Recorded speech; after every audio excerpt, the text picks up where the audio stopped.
Raider Nation, what's good? Welcome to the Silver and Black Sports Network podcast. On today's show, we've got more on Jackson Powers Johnson.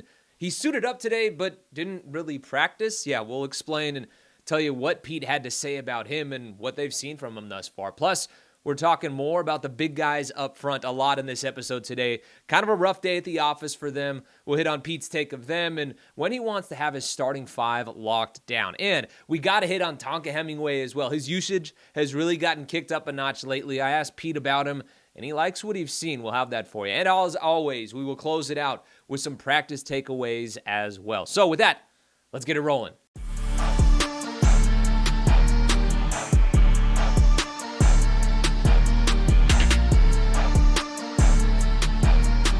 We'll get it rolling with JPJ. He suited up, but didn't really practice. I didn't get a chance to see individual drills, so he very well may have taken part in that. But in one-on-ones, in team, he didn't play. So that raised my alarm and a lot of the other media guys, and obviously we took to Twitter, and some of you guys saw that, and the reaction was over the top, like it's supposed to be, because it's been really weird the way this whole process has gone with JPJ. But we talked to Pete afterwards. He said that Jackson actually got punched in the ribs, and he tried to practice with it, but it was just a no-go. He said that he's sore and said that he'll be fine. And I was watching Jackson a lot today. You could tell something was up. At one point, he bended over to pick up some, papers or something that one of the coaches had placed down. And, it was just a real awkward movement. So, very clearly he's dealing with that. But Pete did say he's fine. Pete's been pretty upfront with a lot of things and a lot of injuries thus far, which he doesn't have to do. So we got to give him kudos for that. That's been nice on our part. He doesn't actually have to start doing all that stuff till we get into a real game week. So he's been upfront and honest with us about a lot of different injuries and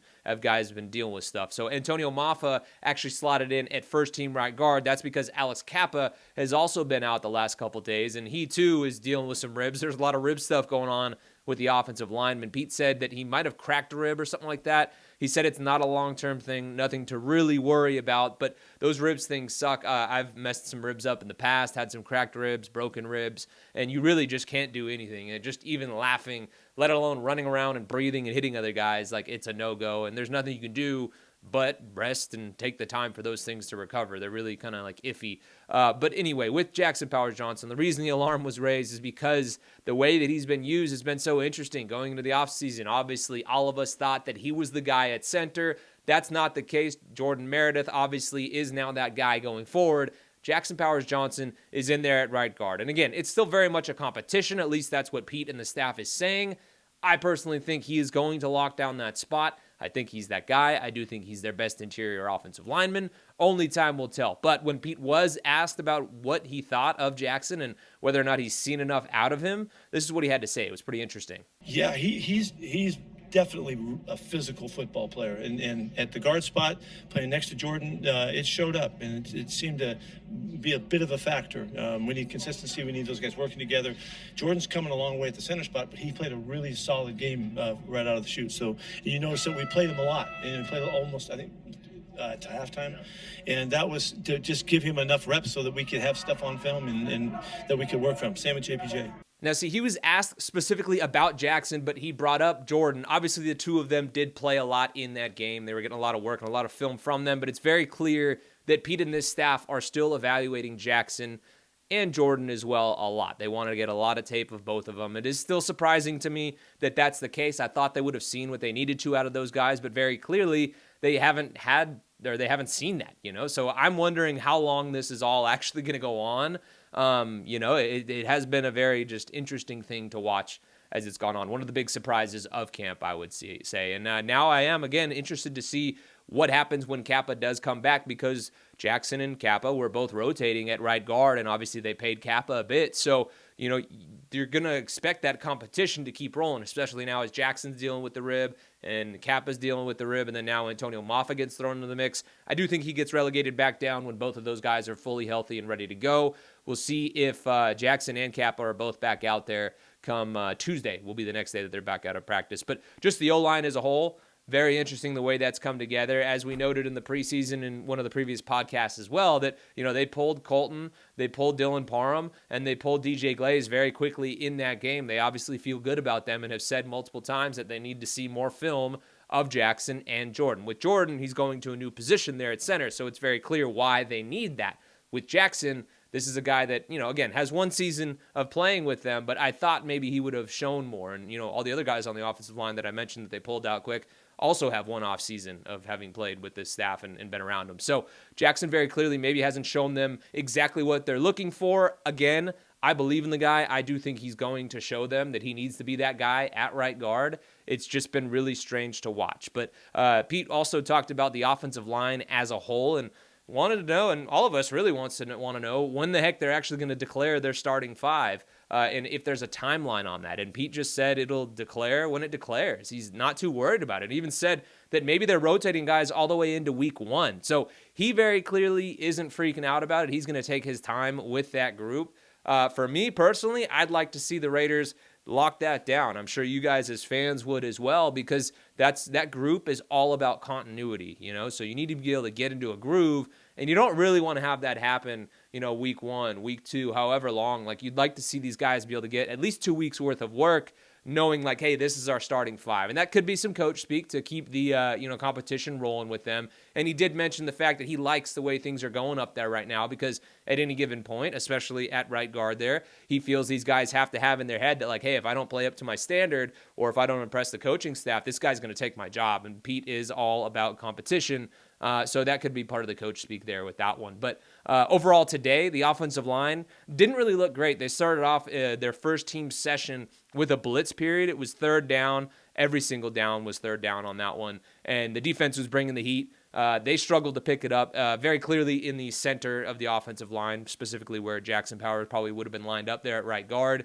It just ended up being tough start to practice, I guess, for them, you would say. They gave up 2 sacks. Tyree had a bat down late in practice as well. The young guys were not playing great. Overall, a rough day at the office for that group, and Pete wasn't happy with a ton of the false starts from the young guys either. Take a listen. You get after them first off, like we did, and then we have to make sure that we work together. Like I said, a bunch of those were the young guys, and we were still hard counting and doing all of the intricacies of our cadence. We didn't jive together. We have to mix better and make sure that we take care of those guys, know who you're working, And we worked ourselves instead of working the defense today. So we'll see if they can sort that all out on Tuesday when they are back out on the field. I will say, even amongst all the chaos and stuff that was going on in front of them, I thought that the quarterbacks actually fared pretty well today.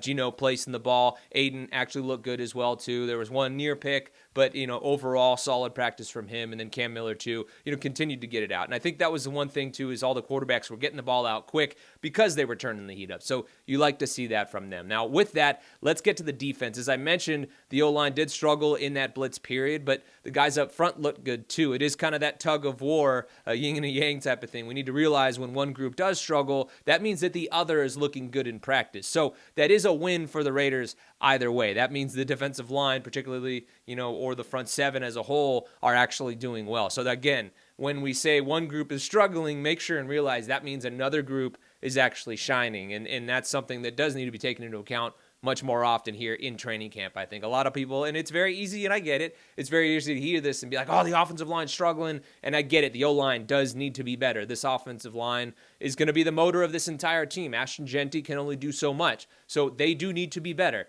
and they need to open up those holes and make sure he's not getting hit in the backfield like we saw in years past with Josh Jacobs and even last season with Zamir and a lot of the other guys back there. They need to give him room to run. But again, give some kudos to the front of this defense that played very well today. One of those guys that seems to be getting a lot of opportunities is Tonka Hemingway. He played 32 snaps, had 1 pressure and a bat down as well, even racked up 2 tackles in that preseason game, his first game as a pro. And since then, even in that game, he actually was getting mixed in with the ones, and then at practice the next day on Saturday it was mixing in with them again as well. Same thing today when they threw the pads back on. He was getting a lot of burn with those guys. And I actually asked Pete about him and what they've seen from that extra workload thus far. Very elusive. He's got real good quickness, natural movement that involves him in the running game and the passing game. And so we're just trying to get enough plays with him so that we can kind of figure out where he is.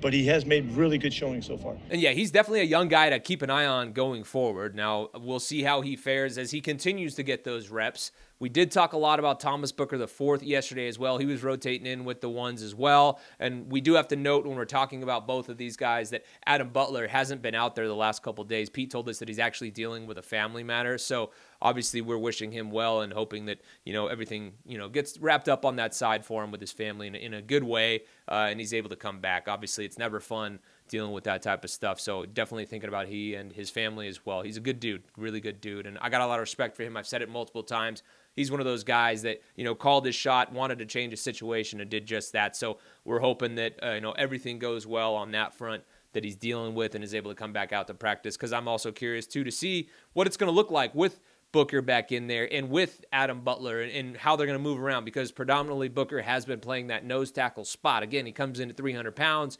big dude, but can move, and he showed some nice quickness as well. A couple times he did get off a bit late when they were in one-on-ones and get stood up, which is going to happen for most defensive linemen if that's the case. But when that guy's on it, his first step, he's real tough. The leverage is always good. He's explosive. He's strong. You can just see the twitchiness in his game. So, when he's on it, he's a solid player. The fact that he's coming in, mixing in, I saw some people say, well, oh, that's a knock on our line and our depth and all those things.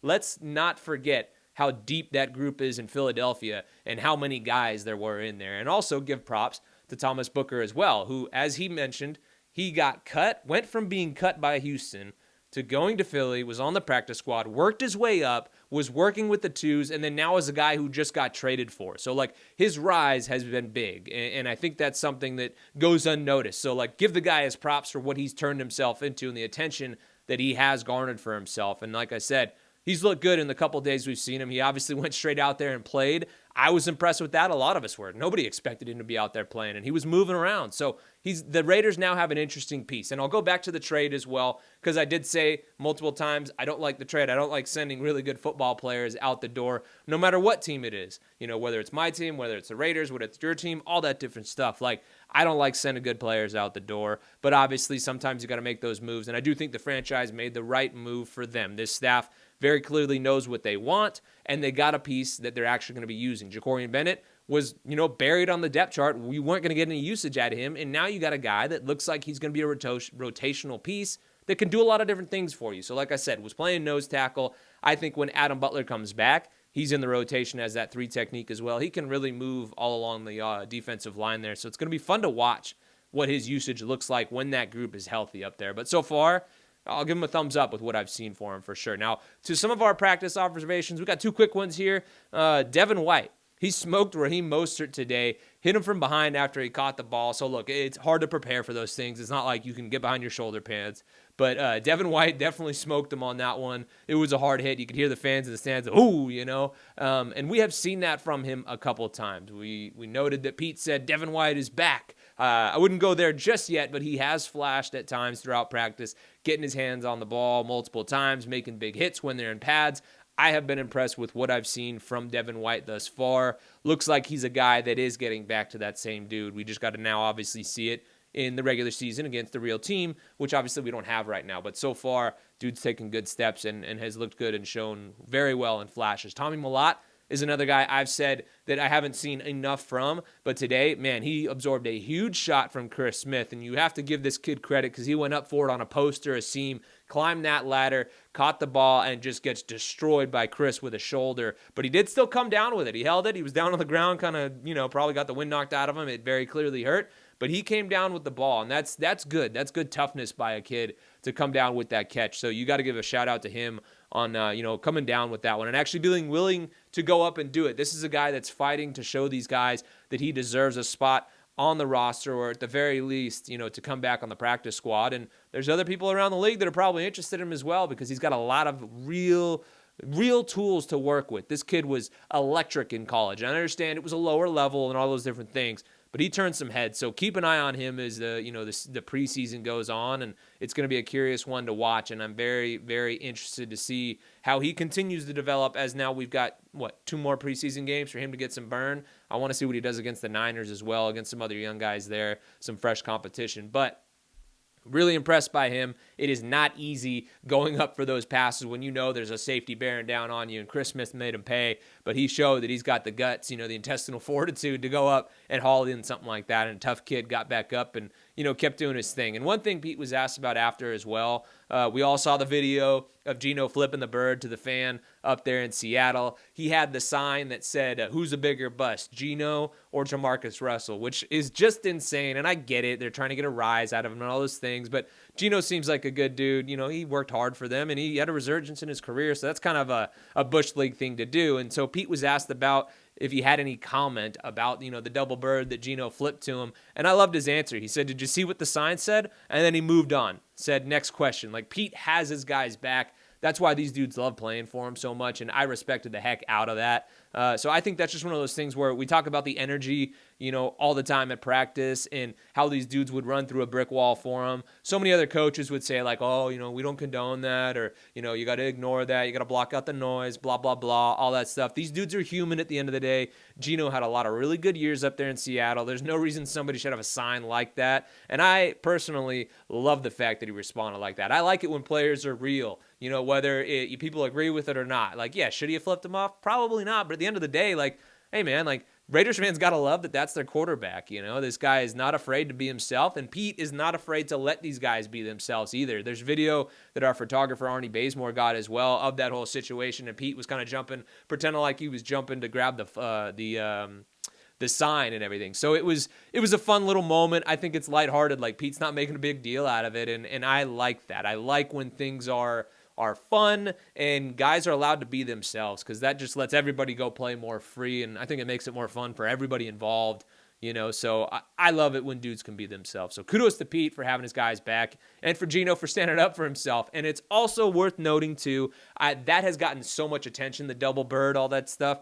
There's video that Vegas Sports Today has on their Twitter account as well that you guys make sure you need to check out. Geno actually reunited with some fans who did have some respect for him after the game. He signed autographs. There was one young fan who said, you remember me, I'm your friend, I still love you, all that type of stuff. And Geno took the time to sign for those people. Obviously, the double bird's going to get the attention because that's just how things are in today's world. But you have to also give Geno a shout out and kudos for going out there and doing that and taking the time to show those fans, the ones that are respectful to him, showing them the love as well. And so, I appreciate what Geno did. And overall, like, I'm excited to see what this dude can do here in Las Vegas. And I like the attitude that he's playing with and he's bringing as his team. He just seems kind of unbothered by a lot and is like, hey, I'm going to be who I'm going to be, and I'm going to react however I react, and I can respect that. So anyway, guys, that does it for today's show. The Raiders are off tomorrow, so we don't have a podcast, but our newsletter will be dropping on Monday morning, so make sure you look out for that. If you're not already subscribed to our newsletter, make sure you head to silverandblacksportsnetwork.com, and please do subscribe to that. Get it delivered right to your inbox on a really good cadence. Every Monday and Wednesday and Friday morning, it'll be there right at 6 a.m. And make sure you do like and subscribe to this podcast as well. However you guys are listening to us, if you liked what you heard, hit us with a 5-star review and leave a comment as well. There's been a bunch of them so far, and we all really do appreciate it. We appreciate you guys watching and listening. The support has been off the charts, and I'm so stoked to keep it rolling. So with that, guys, we will catch you after practice on Tuesday. Thanks again.